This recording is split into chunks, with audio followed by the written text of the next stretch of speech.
Dirty Laundry, your home for true crime online. Like, share, subscribe.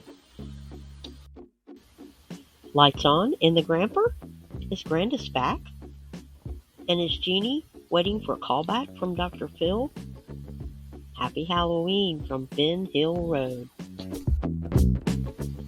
But first things first, Summer Moon Utah Wells has been missing for 129 days. Please share her information. I'm shocked every day that lots of people have never heard of Summer or even seen her face.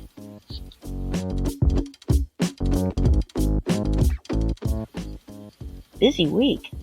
I've been trying to keep up with all the developments, but if I tried to watch all of these marathon live streams, my eyes would cross and my ass would fuse to the couch. So I've just been collecting bits and pieces of information like odd socks. I figure if I put enough of them together, I might just get some perspective on the bigger picture.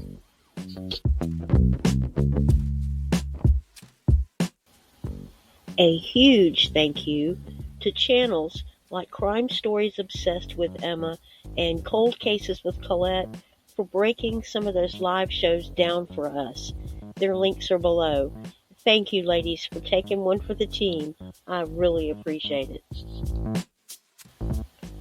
The biggest news this week is that the Dr. Phil show may have Jeannie on the show to present her side of the story of the relationship between her and her stepbrother Don when she was 5 and he was 12. Don straight up lied to the behavior panel and told them that Jeannie had recanted her accusations. He really believed that he had silenced his victims and ruined Chris McDonough.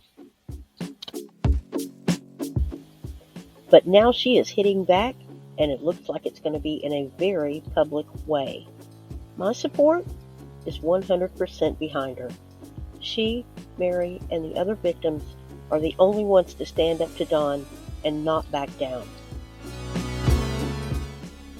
Jeannie deserves a chance to finally confront Don, but I doubt that Dr. Phil's going to have him on stage at the same time. And after seeing the recent pictures of Don's dad, I'm not so sure I buy the daddy on the deathbed routine either.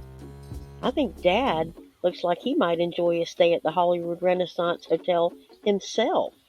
I'm just saying. This family's toxic secrets and outright lies have complicated the search for Summer far more than any internet gossip or even the scandal channels. I feel bad for the little girls that were shushed for decades to protect a predator. It also aggravates me when I hear the comment, past behavior doesn't guarantee future guilt when it comes to SOs. I believe in forgiveness, but how do you forgive and forget when the offender refuses to own his offenses? We heard with our own ears Don admit to SA with his stepsister on the interview room. We also heard him deny it later. We also heard him lie and claim that all of the accusations had been false and they were dropped on the behavior panel. The behavior panel were unprepared for the face-to-face with Don. They had no idea of the backstory with the interview room or that she had not recanted. The links are below. The thing about forgiveness, the thing about healing is that there has to be repentance first.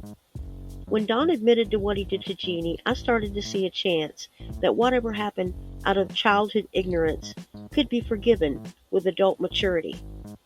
But when he started to assign culpability to his victims, we all started to see an ugly side of Don Wells that we had never seen before.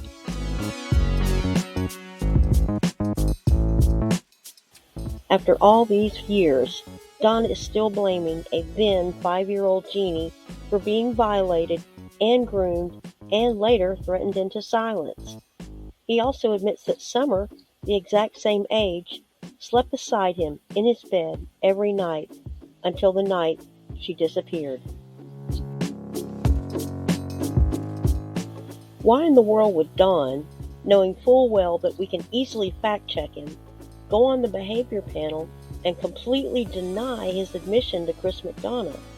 Has he completely fooled himself into believing that the whole world can't remember what he said a few months ago?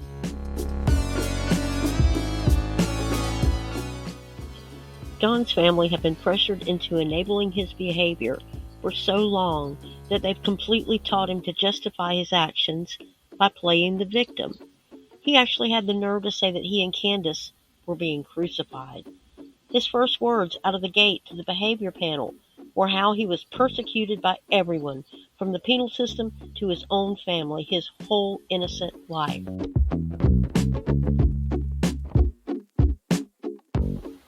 His quest is to establish a public platform where he can blur the facts, not acknowledge his actions, apologize, or even make a public appeal to Summer's abductor. Okay, sure. Let's let Phil take a crack at him. No one else seemed to have anything else but questions. I haven't heard if Grandus is back at Shea Wells. Post if you know if Grandus is home and you have a link. The link is crucial. It lets people go straight to the source, and I'll pin it at the top.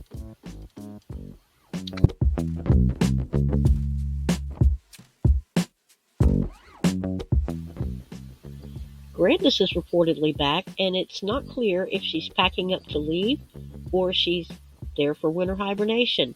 This could get interesting. Both she and Don have hinted that the other could be involved in Summer's disappearance. The behavior panel's basic consensus is that Don is covering something up for Candace. So now the three of them will be secluded up on Ben Hill Road within feet of each other. What could possibly go wrong? I just can't shake the feeling that an accidental poisoning is involved, but in a story full of liars, everyone is part of the crime.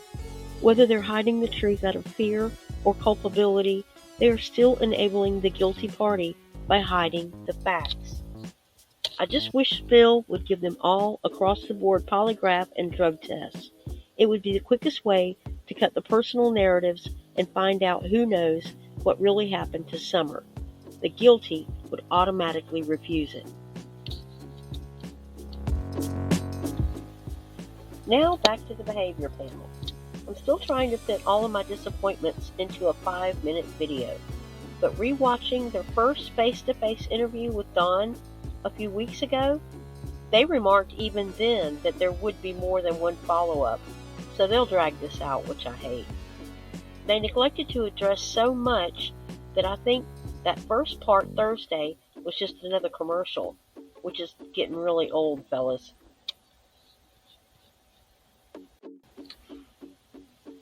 After watching it a few times, I won't say who, but one of the panelists seems to be way over animated, even to the point of annoying the other guys. Maybe it's after cocktail hour in his time zone.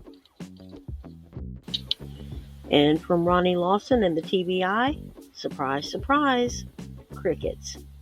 Stay tuned, keep praying for Summer, and I'll be back soon with something fresh. God bless.